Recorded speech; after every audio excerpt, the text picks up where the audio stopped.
В любой компании бизнес-процессы есть сами по себе. Вопрос дальше, что с ними делать, с этой деятельностью. Наверное, всем хотелось бы, чтобы человек работал максимально эффективно. Но мы не можем управлять как руководители результатом. Мы можем управлять процессом его достижения. То есть есть процесс, по которому нужно двигаться, а если ты чем-то недоволен, то напиши кому-нибудь письмо. Если ты сторонник идеи развития системного, знаешь, у многих владельцев запрос «я хочу порядок, систему, я хочу просто вырваться из этой операционной деятельности», процессы позволяют отвязаться от лично вас, от лично вашего воздействия, разруливания и так дальше. Всем привет! Меня зовут Дмитрий Луневский, и вы на канале компании Куб3, где мы говорим о CRM-системах. Сегодня у нас в гостях Игорь Шубин, специалист по бизнес-процессам, который нам расскажет, что же это такое, нужны ли они действительно и как автоматизировать хаос. Итак, Игорь, привет, спасибо, что пришел. Давай начнем тогда такое, с простой вещи. Что вообще такое бизнес-процесс? Что такое бизнес-процесс? Можно привести несколько определений. Каждый отличается степенью глубины, погружения и сложности. Но, на мой взгляд, бизнес-процессы, они объективно существуют вне зависимости от того, описываешь ты их или не описываешь.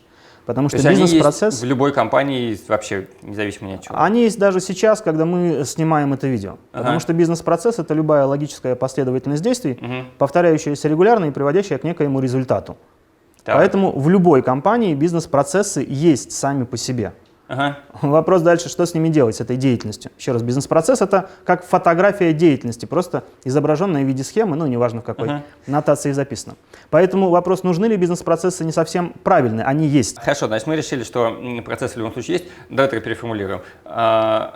Зачем их описывать? Зачем их описывать? Чтобы решить какие-то конкретные задачи. Так. И этих задач на самом деле всего 3 глобально. Первая задача — это оптимизация. Ведь еще раз, у тебя в компании 3, 5, 10 человек. У тебя, имею в виду, у зрителей, может быть 100 человек. И, наверное, всем хотелось бы, чтобы человек работал максимально эффективно. То есть быстро, чтобы он не делал ошибок при этом. Как ты можешь это сделать по факту? Ты можешь встать за спиной каждого человека и стоять 2 дня, не отходя, пытаясь понять, что он делает, на что тратит много времени, и, в общем-то, дать ему какие-то советы, которые упростят его работу. Какие еще есть варианты? Есть вариант зафиксировать, то есть описать, что он делает, и искать там способы и форматы передачи информации, вопросы согласования, то, на что уходит больше времени, правила, которые, вообще-то говоря, существуют, но ему приходится их согласовывать. То есть те конкретные элементы, которые я как консультант, и, в общем-то, люди с пониманием того, как анализируются бизнес-процессы, и высматривают в этих схемах. Так, еще раз, первая задача — оптимизация. Как выжать максимум из того, что есть. Для этого для начала нужно, наверное, зафиксировать, что есть. Фразу приписывают, авторство приписывают разным людям. Вы не можете управлять тем, что не можете измерить. Именно она относится и к бизнес-процессам.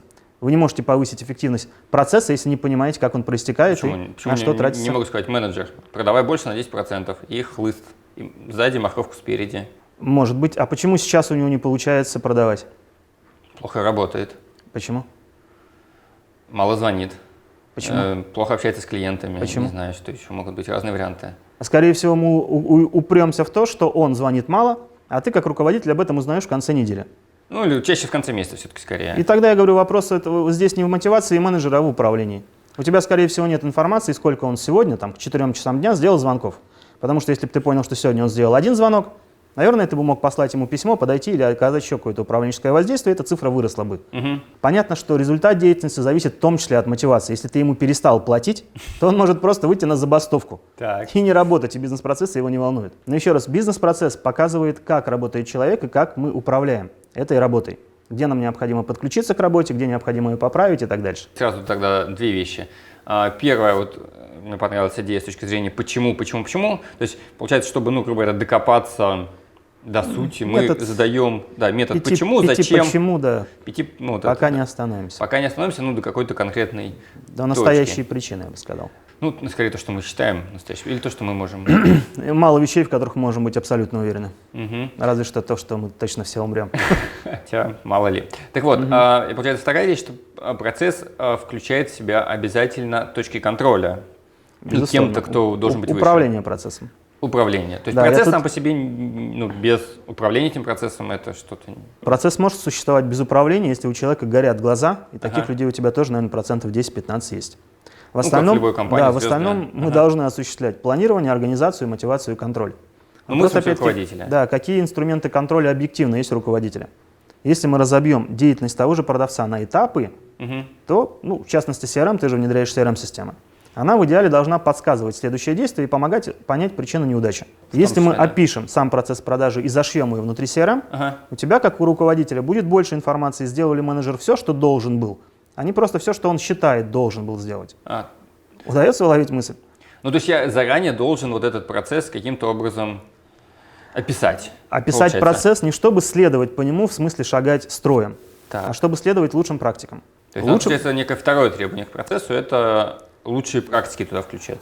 А как их получить? Лучшие практики, общаясь с бизнес-аналитиками, общаясь с своими коллегами, с конкурентами, собирая рабочие группы. Потому что процессный подход, вообще описание бизнес-процессов, это не событие. То есть мы должны это сделать, и я тоже в том числе встречал компании, где процессы-то описаны, но реальная жизнь с ними мало связана. Процессный подход – это скорее подход к управлению бизнесом, когда мы понимаем, что вместо разрозненных идей, вместо резких реакций на проблему или внедрения каких-то новшеств, у нас должна быть понятная система развития, то есть какие задачи мы решаем, что они должны дать и в какой последовательности. Вот описание бизнес-процессов – это то, что называется процессным подходом, это другой стиль к управлению, я бы сказал.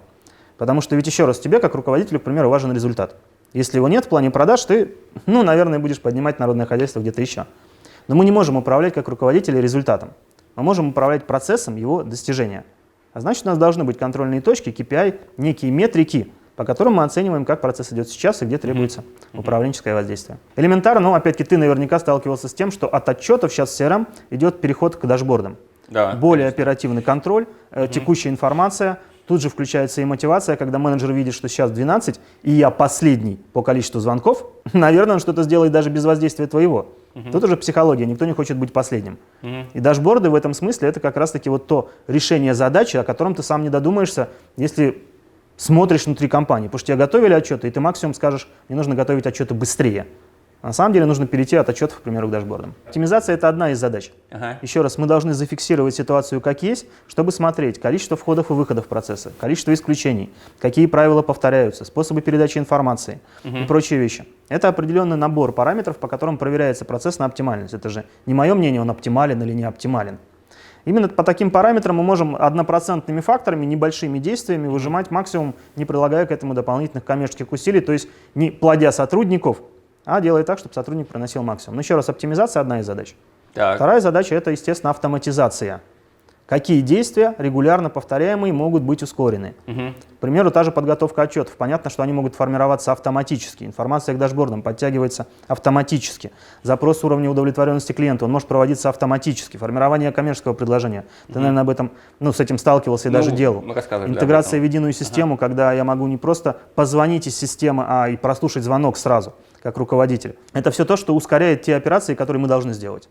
Автоматизация, понятно, что экономит время. Делая процесс более удобным, попросту экономит время. Ну и третье – это регламентация. Ведь представь, у тебя есть практики успеха, то, как нужно работать. Приходит новый человек, как ты ему будешь объяснять? Закрепишь наставника, который 2 дня будет под запись ему что-то рассказывать?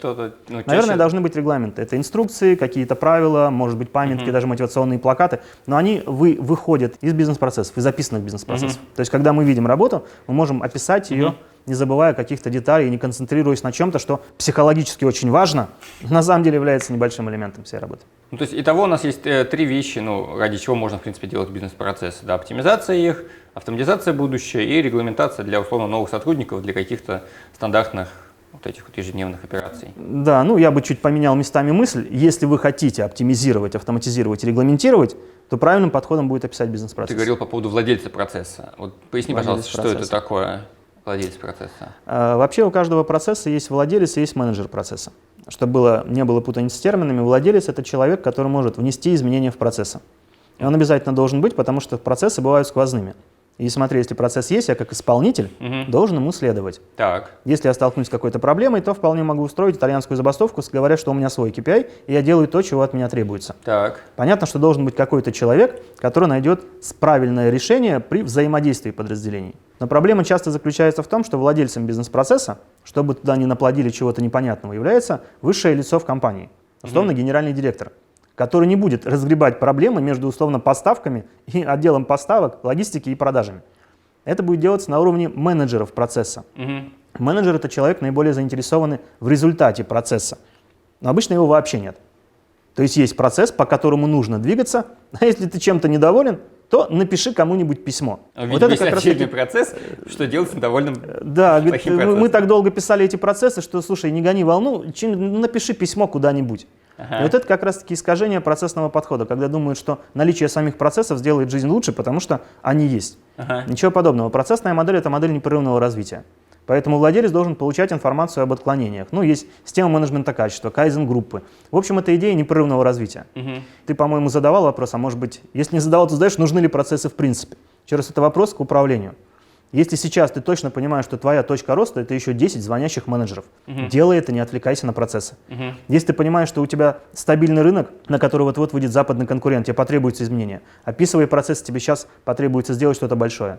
Если ты сторонник идеи развития системного, знаешь, у многих владельцев запрос, я хочу порядок, систему, я хочу просто вырваться из этой операционной деятельности, когда все постоянно прилетает и требует твоей реакции, когда ты вот буквально в ручном режиме лезешь и что-то там чинишь, что-то разруливаешь.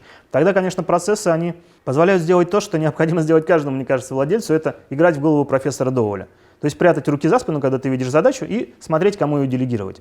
Если процесс есть, ты понимаешь, какой участок, какой должен быть результат, как его контролировать, и можно спокойно отпустить. Хотел вот эту мысль подчеркнуть, ну, потому что я на самом деле услышал тоже, ты говорил там, наверное, 5 минут назад, по поводу того, что должен, получается, руководитель, прежде всего, ну, там, генеральный или кто владелец, изменить свой подход вот на этот процессный уровень, чтобы постепенно перестроить всю компанию. Да, и скажу еще раз, это не всегда необходимо, потому что есть разные уровни и стили управления. И я понимаю, процессное управление самое дорогое, потому что, как ты понимаешь, процессы, чтобы они работали, нужно поддерживать в актуальном состоянии. Собирать обратную связь, искать точки взаимодействия, искать новые способы выполнения каких-то операций. И на это, это оплачивается со счетов компании. Понятное дело. Понятно. Да, есть компании, где применяется там атаманский подход, прорывной подход, когда просто вот, что называется, бей вперед, игра придет. Процессы в этом случае не нужны, потому что здесь нужна энергия, оптимизм и, как говорил небезызвестный Пирожков, энтузиазм. Вот этого достаточно, чтобы заменить процессный подход. Вопрос скорее уровня, вопрос отношения, какую компанию вы строите. Ну и оперативное управление, как ни крути, чем лучше вы понимаете, что делают ваши подчиненные, тем проще вам будет делегировать. И не бояться, что если вы уедете на 2 недели, все без вас становится. Процессы позволяют отвязаться от лично вас, от лично вашего воздействия, разруливания и так дальше. Ну, хорошо, но все-таки, наверное, есть какой-то, условно говоря, некий начальный уровень, когда хотя бы процесс имеет смысл. Ну, то есть, наверное, когда это идет некий стартап или запускается новое направление, вообще смысла в процессах и процессном подходе нет. Наверное, это имеет смысл для больших банков, для больших страховых компаний, но для условно 10, 15, 20 человек компании это смысла не имеет. Или имеет?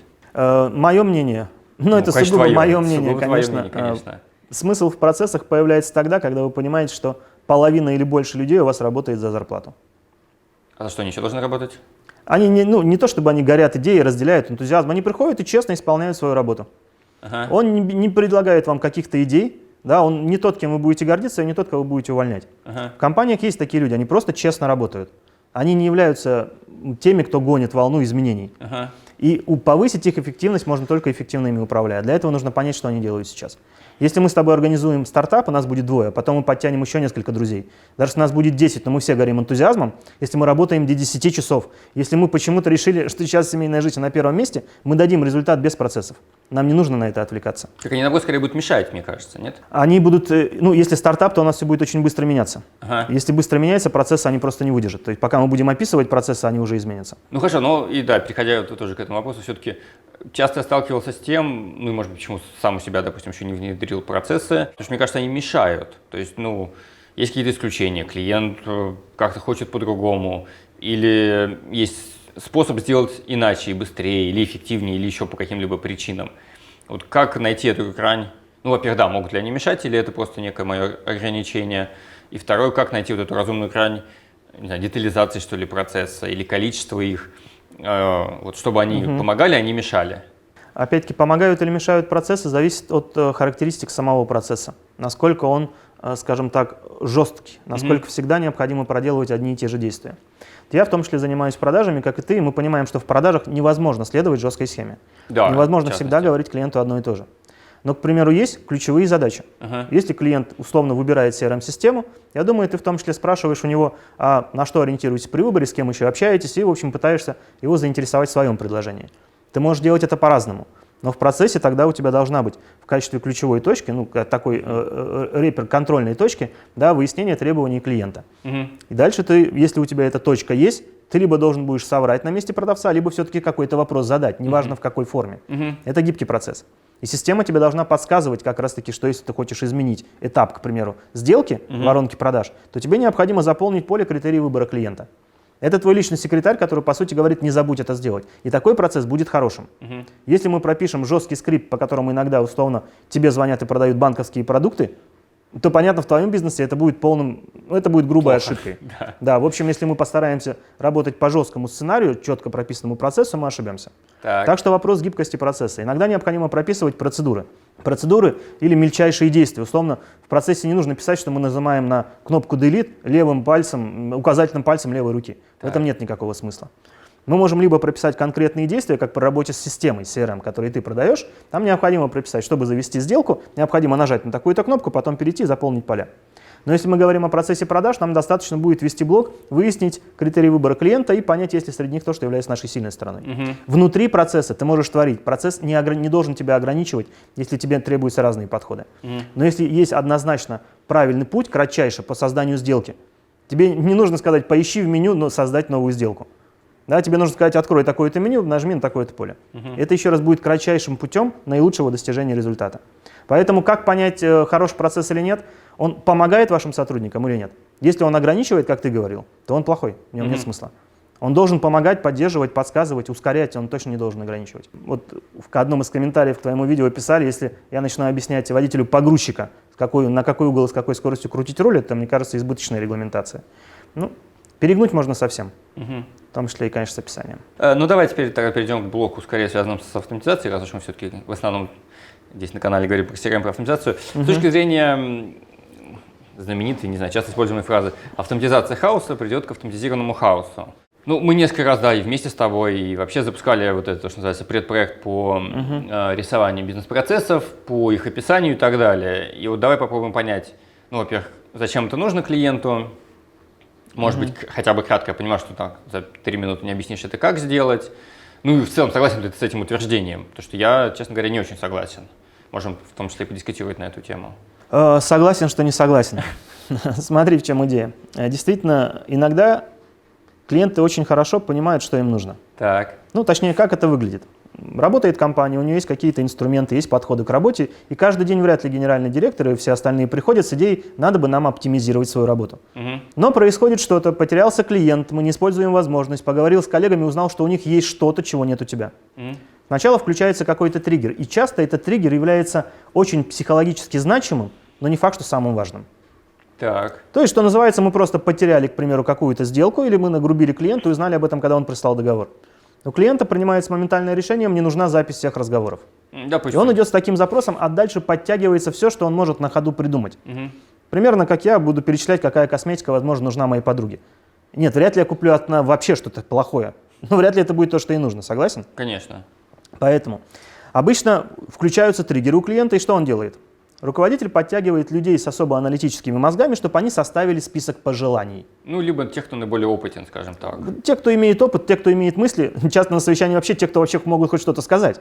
Да. Бывают же люди, которые, вот еще раз, работают за зарплату, они неплохие. Скажут, вы скажите, что надо, я напишу, задайте вопрос, я отвечу. А вот генерить информацию они не будут, и это нормальная ситуация.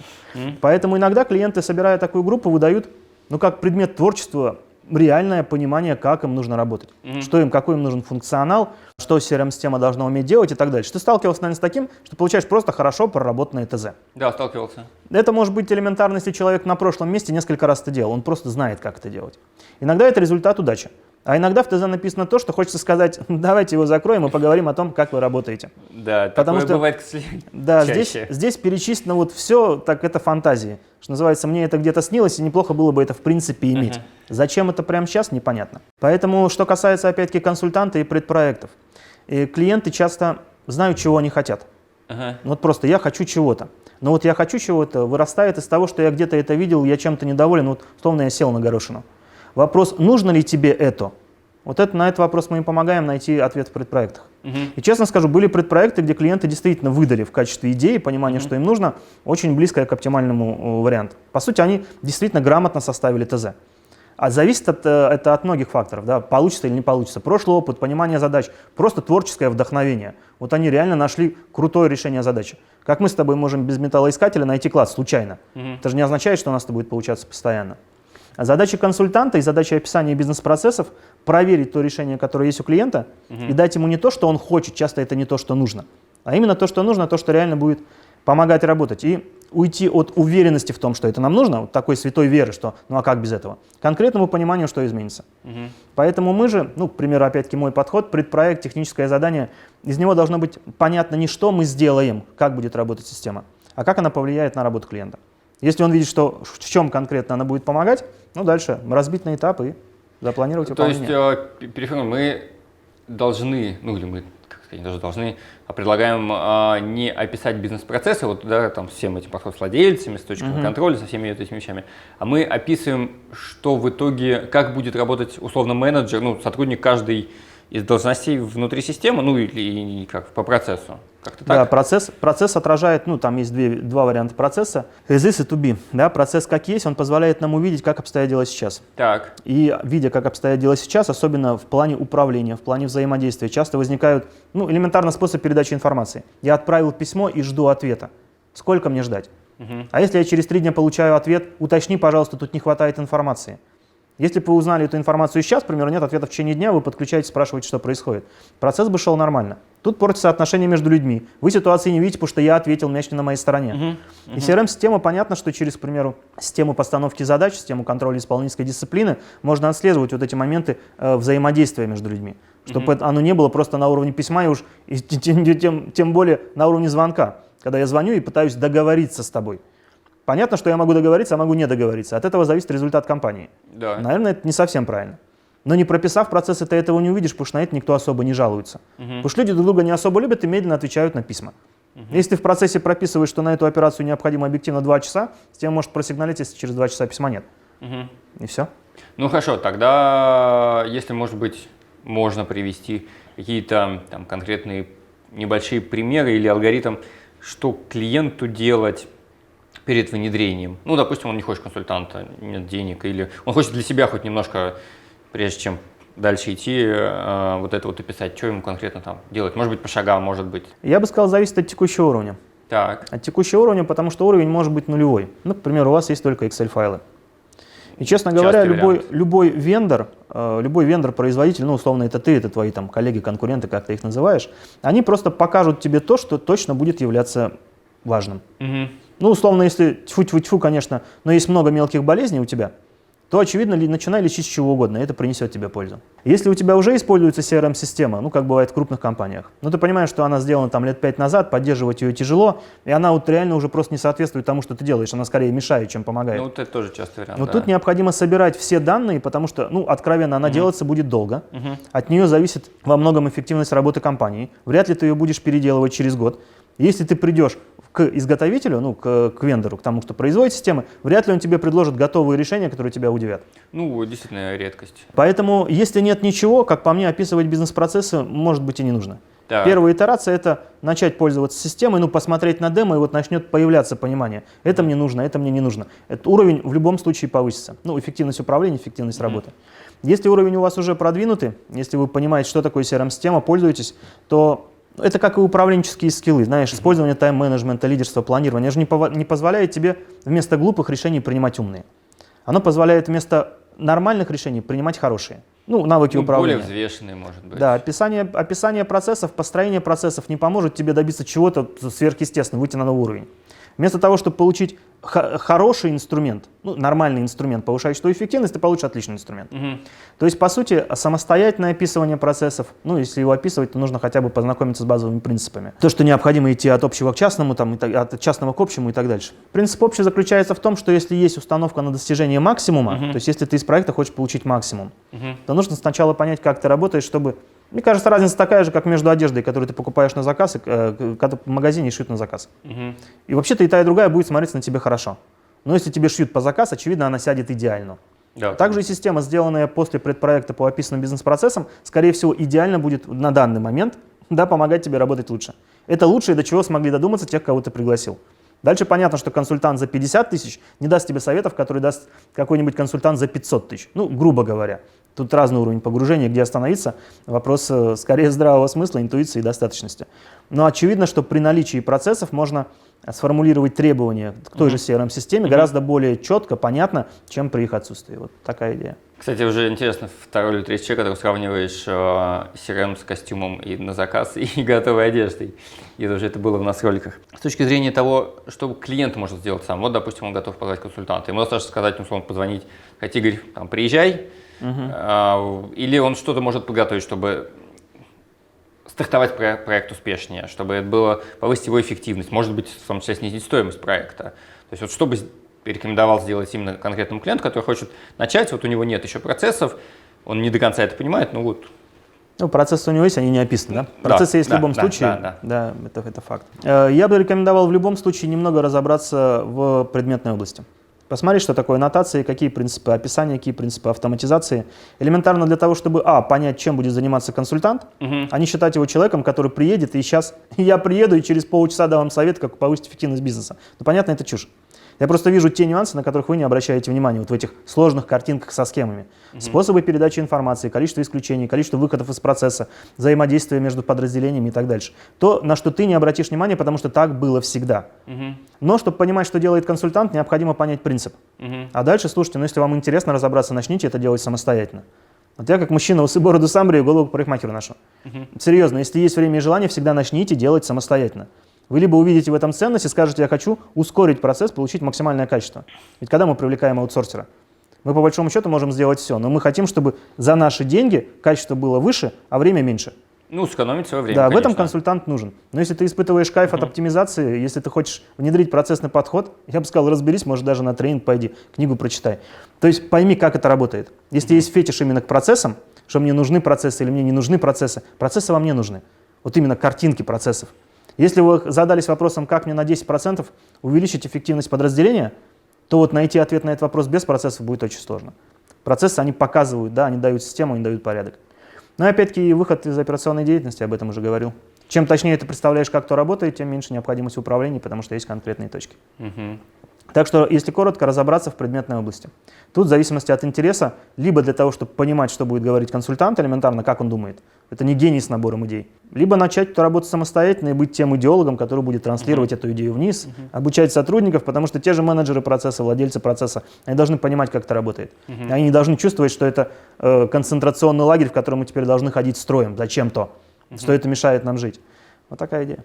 Нам часто присылают вот картинки готовых процессов в компании, чтобы мы оценили. И, честно говоря, достаточно сложно в этом разобраться, так вот, по картинке, по некому текстовому описанию, какая должна быть CRM, или что нужно автоматизировать из этого. Часто там, даже есть какая-то либо дорожка, либо столбик CRM, и там входы-выходы в нее. Как, правильно сделать, назовем словом, это предпроект, вот именно с точки зрения подготовки к CRM, когда есть уже эти процессы, есть понимание, как это все работает, вот какой-то, мне кажется, промежуточный шаг еще должен быть вот до написания тех заданий на CRM, или выбора уже какой-то конкретной платформы. Или нужно просто в рамки в проект внедрения включить бизнес-консультанта со стороны подрядчика, который будет вот эти, грубо говоря, схемы переводить на язык, не программистов, а некого постановщика задачи, и который это все дело переведет уже в макеты, в техническое задание и так далее. Честно скажу, процессы действительно бывают разные, потому что бывают процессы без вообще коммерческого результата. Главное, на выходе создается ценность для кого-то или нет. Тут вопрос какой? На что я смотрю, когда вижу картинку бизнес-процесса? Ведь каждый раз я что-то преобразую, во внешнем мире или в программе. Процесс заключается в том, что я часто очень получаю информацию, что-то с ней делаю и передаю дальше. В этом суть современных компаний, если мы не говорим о станке. Поэтому прежде всего, сколько длится обработка, от кого она зависит, как она сейчас осуществляется, какие ошибки допускаются. Да, я общаюсь, когда получаю сами картинки, общаюсь об этом с людьми, потому что автоматизация, что нужно автоматизировать, зависит от того, что сейчас занимает больше времени, чем могло бы, где возникают ошибки, где требуется ждать согласования, потому что есть общие правила, но они почему-то, нужно их подтверждать, нужно отправлять письмо и ждать ответа, хотя можно было получить стандартные, поставить задачу, получить ее закрытие. Что автоматизировать, зависит от способа обработки информации в большинстве случаев. Элементарно взять то, с чем сталкивались все, это отчеты. Если ты их заказываешь каждый день, Есть компании, в которых продавцы после обеда садятся и начинают сводить там из CRM, выдергивать какие-то цифры, и ты получаешь 6 разрозненных отчетов. Ну, я видел часто такое там в пятницу вечером или там в понедельник утром. Да, понятно, что задача по автоматизации этого, она сэкономит всем время и, наверное, позволит предоставить информацию в более удобном варианте. Да, тут уже нужно продумывать, как, что вывести на дашборды, что вывести в отчеты, с какой регулярностью их формировать. Вот, может быть, опять-таки, как это часто бывает, если руководителю нужен не очередной отчет, что он делает? Он звонит и просит его подготовить. Да. Ему информация нужна сейчас, но сотрудник будет готовить 2 часа. Если ему условно есть стандартные срезы информации, то можно это автоматизировать, условно сделать кнопку, какой отчет подготовить. Информация у тебя быстрее, сотрудник на это не отвлекается. В конечном счете, конечно, нужно для себя делать вывод, позволит ли система вам работать эффективнее. Ну, если мы говорим о CRM-системе после внедрения для этого, сколько времени вы сэкономите, каких ошибок не будете допускать и так дальше. Ну, то есть основная оценка, с твоей точки зрения, эффективности будет заключаться в том, что 2 поинта: сэкономленные трудочасы и количество ошибок. Ну, и видимость там дубль ввода информации. Там. Сэкономленное время – это еще раз качество обработки информации, способы обработки информации, способы передачи и, конечно, количество ошибок. Потому что по CRM-системе, вот такой бизнес-процесс, у нас же нет классической задачи оптимизации, прийти и выжимать воду из камня. У нас запрос появился, и как я вошел в эту тему, это когда приходит человек и хочет CRM-систему, но не понимает, что он от нее хочет. Это наиболее частый вариант. Да, тогда первый вопрос – это мы спрашиваем, как вы работаете. То есть мы должны понять, какую систему работы должна поддерживать система. Но если описывать это в виде листов А4 вордовского документа, то черт ногу сломит. Понятно, что бизнес-процессы, описание бизнес-процесса в данном случае это единый словарный запас, единое видение, вот, что называется одинаковое простое понимание. Хорошо, скажу по поводу CRM-системы. Тут же нет, наверное, по-честному вопроса, внедрять или не внедрять. Если брать коммерческую компанию, в которой условно есть отдел продаж, он взаимодействует с маркетингом, с поставками, решение внедрять очевидно. Есть компании, которые... Для всех. Есть компании, которые пришли, пообщались и не внедрили. То есть, потому что они выбрали других, они просто не внедрили. Хорошо, берем перспективу, не сейчас. Жизнь не заканчивается, время идет. Кто-то внедрил. Вот представим, есть компания, она внедрила систему, она пытается ее развивать, продавцы работают быстрее. Кто-то работает без этого. Нет, безусловно, останется какой-нибудь handmade. Handmade, что вот я не конкурирую со всеми, у меня почему-то эксклюзивная цена и человеческое отношение. Но если вы в общем рынке, не вопрос, внедрять CRM или нет, вопрос, когда и что он должна уметь. Конечно. То есть где тот момент. И опять-таки описание процессов, если у вас нет CRM-системы, да, честно говорю, ставьте любую, уже станет лучше. Условно, если у вас резко упал сахар в крови, как недавно у одного известного человека, то нужно вколоть глюкозу, чтобы вы пришли в себя. Нужно поставить CRM-систему, чтобы элементарно у вас была база. И, наверное, такая идея возникает, когда вот у меня недавно был случай, работал менеджер и переписывался с клиентами через собственный Telegram и через собственный Facebook. Что происходит? Когда он уйдет, менеджер неожиданно увольняется, и ты понимаешь, что ты не знаешь, с кем и о чем он общался. Конечно. Тебе элементарно передать нечего. В эти моменты, понятно, если бы у тебя была CRM-система и все в ней было, наверное, ты бы, она точно сразу в этот момент бы окупила свое существование для тебя. Да, это правда. Это как видеорегистратор на машине. Да? Да, когда его нет, вроде и не надо. Если, дай бог, попал в аварию, непонятно, кто виноват, так он сразу окупается. Если нет ничего, вообще любая система будет, с этим я согласен, будет уже хорошей. Но если есть установка на достижение максимума, если есть понимание, что вы хотите развиваться, что вы хотите конкурировать, все-таки эффективность собственной деятельности, оптимальность работы, можно об этом долго рассуждать, но это то, чем придется заниматься. Если вы, конечно, не клон Илона Маска и просто генерите идеи, которые не приходят никому в голову, под них достаете гигантские инвестиции и реализуете. Обычный бизнес должен быть эффективным тут. Я думаю, что у него тоже много систем автоматизации. Я уверен, но кажется всегда, что он что-то гениальное выдумал и пошел вперед. Насколько вот эти процессы должны быть, грубо говоря, зашиты в CRM-систему? То есть я имею в виду, насколько они там жестко должны быть зашиты, не жестко. Мы вначале ставим CRM, и там какие-то процессы есть, и мы под них постараемся, или наоборот, мы должны CRM под свои процессы настроить? Зависит опять-таки от организационного уровня компании. Если процессы очень изменчивы, если их нет вообще, к примеру, если у тебя, не знаю, был продавец или 2 продавца, которые каким-то образом оказались повелителями дождя. Фиг знает, что они делали, они приносили деньги.